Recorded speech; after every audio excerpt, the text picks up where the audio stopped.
Attends un peu, disait-il. Quelque chose de grand arrive. Je m'appelle Sharon. J'ai 27 ans. Je vis seule dans une petite ville juste à l'extérieur de Denver, dans une maison que j'ai rénovée de mes propres mains. Je dirige une petite entreprise de design d'intérieur, ce n'est pas glamour, mais c'est stable. Calme, comme la plupart de ma vie. Ma famille ne m'appelle plus vraiment Sharon. Quand ils parlent de moi, si jamais ils parlent de moi, c'est généralement juste « ta sœur » ou « elle ». Parfois, je me demande si je me suis estompée, ou s'ils m'ont floutée exprès. Alors quand maman a appelé 2 semaines avant mon anniversaire, j'ai cru que c'était un appel accidentel. Mais c'est elle qui a parlé en premier. « Salut, ma chérie. Je pensais juste. C'est quel jour, ton anniversaire, cette année ?» Je lui ai répondu, le 14 juin. Comme toujours. Elle a émis un petit bruit, presque un rire. « Eh bien, garde ta journée libre, d'accord ? Ne prévois rien. Il y a quelque chose en préparation. » Je lui ai demandé quel genre de « quelque chose ». Elle s'est contentée de dire. « Tu verras. C'est quelque chose de grand. » 3 jours plus tard, mon frère aîné Zach m'a envoyé un message. « Libère ta journée. Tu vas aimer ce qui arrive. » Il était temps. Zach ne m'écrit pas d'habitude. Pas à moins qu'il ait besoin d'un conseil déco pour son appart ou d'une idée de cadeau de dernière minute pour maman. Mais cette fois, il ne demandait rien. Il semblait juste être dans la confidence, ce qui m'a fait hésiter. Ma famille ne fait pas de surprise d'anniversaire. Pas pour moi. Pas depuis la fac, vraiment. Après mes 22 ans, ils ont même cessé d'essayer. Il y a eu cette année où ils ont envoyé un texto de groupe à minuit, 2 émojis, sans même signer. L'année où ils m'ont dit qu'ils feraient quelque chose plus tard, et ce plus tard n'est jamais venu. Et pourtant, cette fois, ça semblait différent. Comme s'ils planifiaient vraiment quelque chose ensemble. Et j'avais envie d'y croire. Alors j'ai annulé ma visite de chantier ce jour-là, refusé un dîner avec une amie. J'ai même acheté un petit gâteau pour moi au chocolat, avec une fleur en sucre sur le dessus, dans la même boulangerie où mon père s'arrêtait quand j'étais enfant. J'ai nettoyé la cuisine, allumé une bougie, mis 2 assiettes sur la table, pas parce que je pensais que quelqu'un viendrait, juste au cas où. J'ai mis les boucles d'oreilles en perles que ma grand-mère m'avait offertes à mes 16 ans, et j'ai attendu. À midi, j'avais déjà actualisé mes messages 5 fois. À 14 heures, j'avais commencé à vérifier les réseaux sociaux de Zach, juste pour voir. La bougie se consumait doucement. Le glaçage de la fleur en sucre commençait à fondre. Et la seule question qui s'installait, plus lourde encore que le silence, c'était: est-ce qu'ils se sont vraiment souvenus de moi cette année, ou est-ce qu'ils voulaient juste que j'espère qu'ils l'aient fait? À 14h30, la bougie avait fondu de moitié. La fleur en sucre s'affaissait un peu. J'ai déplacé l'assiette, en me disant que j'attendrais le dîner. J'ai laissé la table dressée pour 2. Je me suis dit, peut-être qu'ils prévoyaient quelque chose pour le soir. Peut-être un appel vidéo de groupe. Une livraison surprise. Ou même un message qui commencerait par « ferme les yeux ». Je n'y croyais pas vraiment, mais je n'arrêtais pas d'espérer non plus. J'ai tourné en rond dans la maison, redressant des cadres, repliant un plaid, ramassant une chaussette qui n'était même pas vraiment mal placée, n'importe quoi pour faire passer les heures sans trop les regarder en face. À 16h15, j'ai regardé mon téléphone à nouveau. Pas de nouveaux messages. Pas d'appel manqué. Pas de SMS de Zach. Rien de maman. Juste un rappel de mise à jour logiciel et un email d'un fournisseur de meubles. J'ai pensé à les appeler, juste leur demander directement, est-ce qu'il se passe encore quelque chose? Mais je n'en ai pas eu le courage. Je ne voulais pas avoir l'air désespéré ou pire, être accueilli par de l'incompréhension. À 17h, je me suis assise à la table et j'ai fixé la seconde assiette. J'ai versé un verre de vin. Pas parce que je fêtais quelque chose, mais parce que j'avais besoin d'avoir autre chose qu'un téléphone dans la main. J'ai pris une bouchée de gâteau. Ça avait le goût du sucre dans le silence.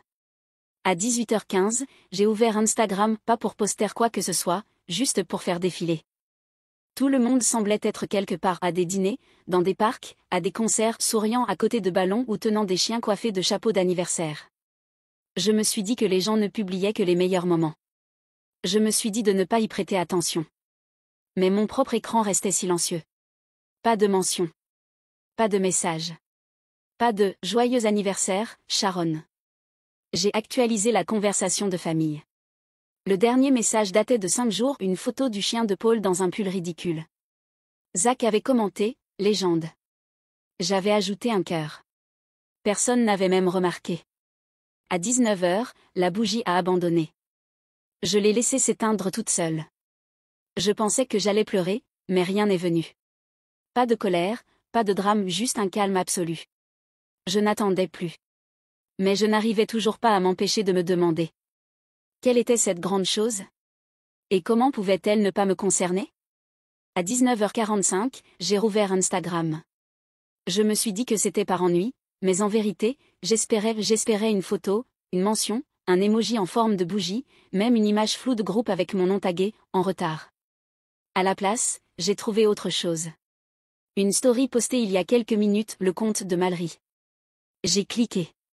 Ça commençait par une guirlande lumineuse suspendue au-dessus d'une terrasse en bois, puis la caméra se déplaçait lentement vers une longue table de dîner. Mes parents. Zach. Notre tante Denise. Même l'oncle Léo, qui habite à 2 états de là. Tous souriants. Verre levé. Serviette sur les genoux. Le chalet familial. Celui où on ne venait plus parce que c'était trop loin ou qu'il fallait des réparations. Celui que j'avais toujours proposé d'aider à réparer. Celui qu'il disait que plus personne n'utilisait.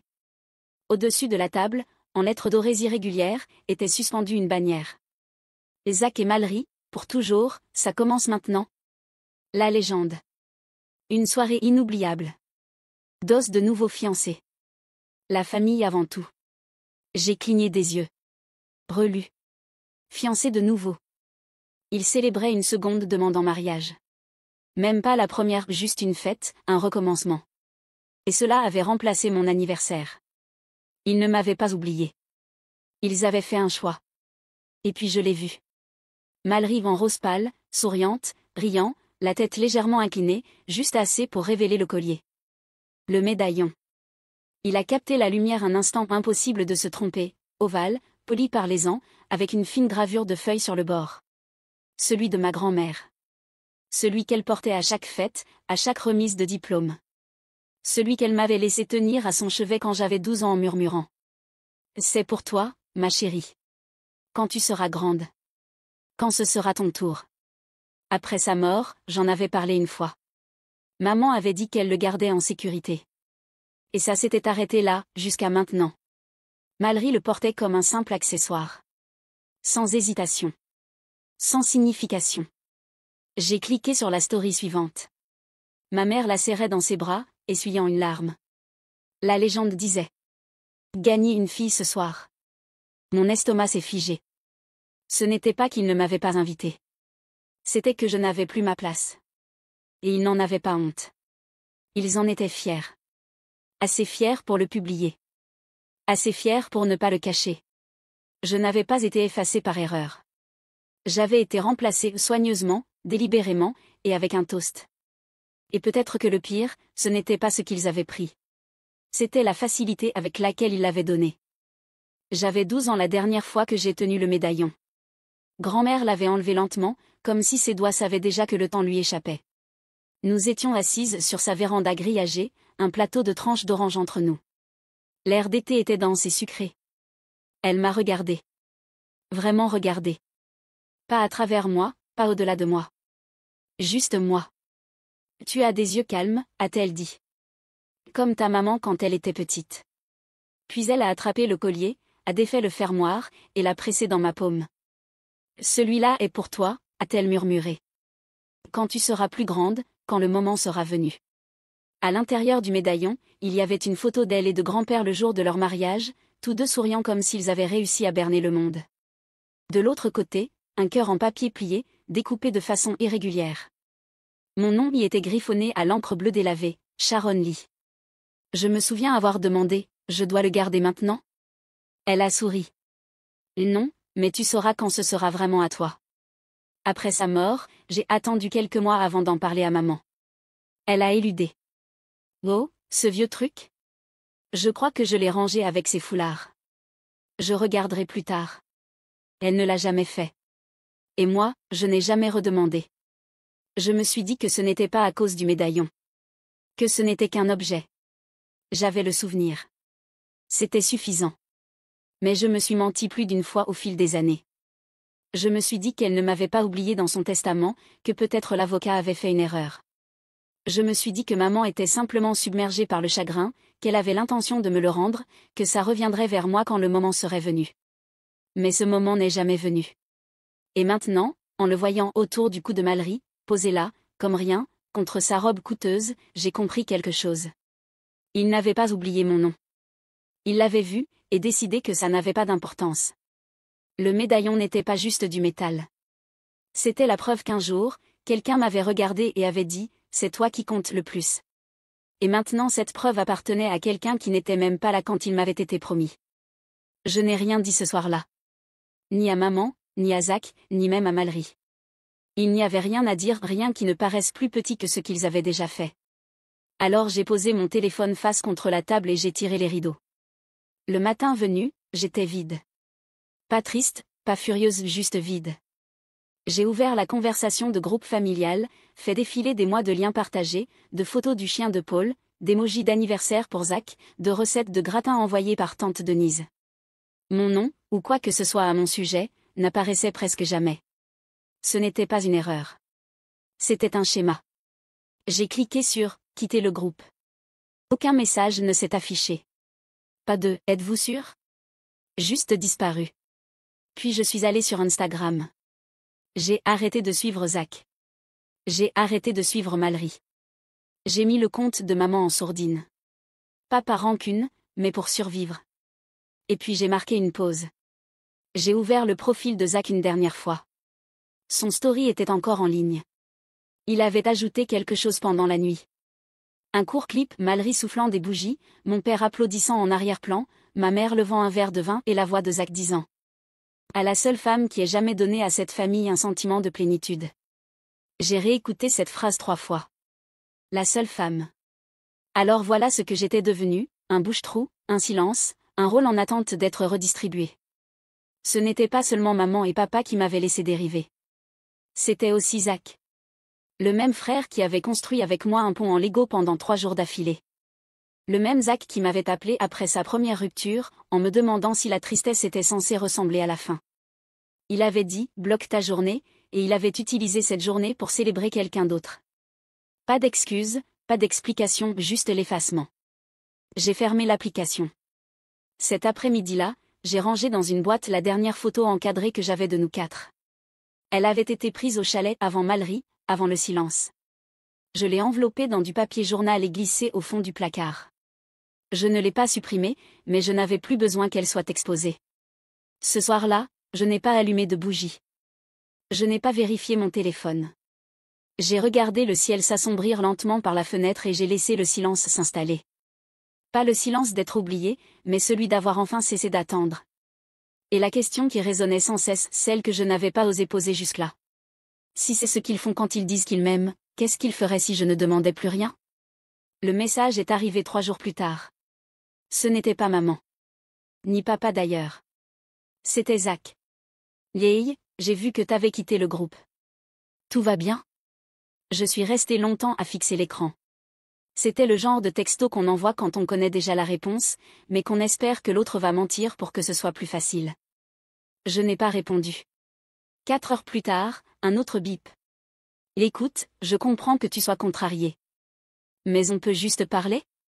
Mallory ne voulait pas mal faire. Maman non plus. Toujours aucune réponse. Le lendemain, il a appelé. J'ai laissé sonner 2 fois.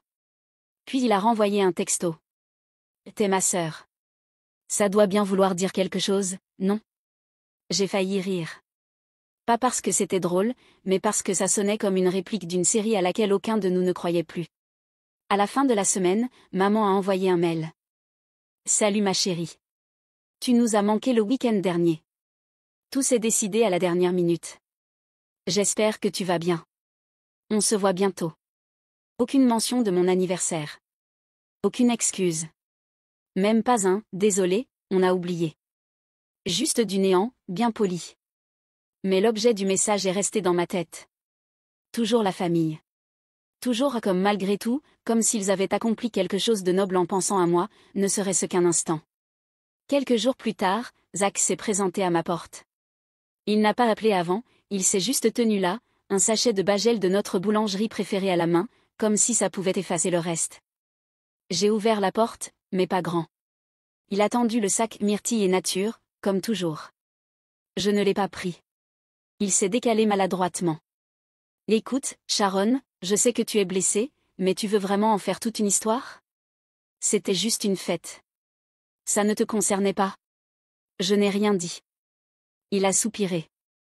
Je vais me marier. On ne pourrait pas éviter de commencer tout ce truc de division, là, maintenant? Voilà, c'était ça. La demande. Pas pour comprendre, pas pour réparer, juste pour avoir la paix. Sa version de la paix. On peut juste passer à autre chose, a-t-il ajouté, plus doucement. Je l'ai regardé alors pas comme mon frère, mais comme quelqu'un qui avait choisi un camp et avait besoin que je n'en fasse pas un problème. J'ai dit la seule chose dont je savais qu'il ne discuterait pas. Je n'essaie pas de gâcher quoi que ce soit, Zach. Je ne fais juste plus semblant. Il a hoché la tête, comme si ça réglait l'affaire, comme si j'avais accepté le silence. Mais je ne l'avais pas fait. J'avais juste accepté d'en avoir fini. Je ne suis pas allée à la fête prénuptiale. Je n'ai pas répondu. Je n'ai pas réagi au faire-part qu'une cousine de Mallory avait envoyé, avec ses clipars pastels et ses points d'exclamation forcés. Je n'ai pas été surprise qu'il m'invite. Ça donnait bonne impression, ça gardait les choses propres. Sur le papier, ça prouvait qu'il n'y avait pas de rancune. Je l'ai laissé dans ma boîte mail, non ouvert, jusqu'à ce qu'il expire. Une semaine plus tard, maman a appelé. Cette fois, j'ai décroché. Ma chérie, a-t-elle dit comme si de rien n'était, tout le monde t'a cherché. Je suis restée silencieuse. Zach a dit, tu es encore fâchée. On ne voulait pas t'exclure. Les choses se sont juste enchaînées vite. Tu sais comment c'est. J'ai failli dire, je sais exactement comment c'est. Mais je ne l'ai pas fait, parce que le silence parle plus fort quand les gens attendent des excuses. Puis elle a demandé. Tu viendras au mariage, au moins? C'est important pour ton frère. Je n'ai pas répondu tout de suite. J'ai regardé autour de ma maison, cet espace que j'ai construit, cette vie que j'ai construite sans eux, et j'ai réalisé quelque chose que je n'avais pas pu dire avant. J'étais là, ai-je finalement dit. Vous ne m'avez juste pas regardé. La ligne est devenue silencieuse. Pas coupée, juste creuse. Maman a raclé sa gorge. Ce n'est pas vrai, ma chérie. Mais ça l'était. Et elle le savait. Je n'ai rien ajouté. Je n'ai pas raccroché. J'ai juste laissé le silence s'étirer entre nous jusqu'à ce qu'elle marmonne. Bon, tiens-moi au courant. Clic. Je suis restée là longtemps. Pas de rage, pas de chagrin, juste de l'immobilité. Pas l'immobilité de l'attente, l'immobilité d'en avoir fini. J'étais là. Vous ne m'avez juste pas regardé. Une semaine avant le mariage, j'ai emballé le médaillon. Pas dans une boîte cadeau, pas dans du papier de soie, juste une enveloppe blanche ordinaire, du genre qu'on utilise pour les factures ou les convocations au tribunal. J'ai glissé le médaillon à l'intérieur, encore chaud de ma paume. Pas de mots, pas de carte, juste le collier. Je suis allée moi-même à la poste. Le guichetier a demandé si je voulais un suivi. J'ai dit non. J'ai écrit l'adresse à la main. Mallory Green. C.O. Zachary West. Puis je l'ai envoyé. Pas d'expéditeur, pas de nom, juste le médaillon allant exactement là où il pensait qu'il devait aller. Je n'avais plus besoin de le récupérer. Je n'avais pas besoin qu'il comprenne. J'avais seulement besoin qu'il sorte de ma maison. Ce dimanche-là, j'ai reçu un dernier message de Zach. C'est toi qui as envoyé ça? Je n'ai pas répondu.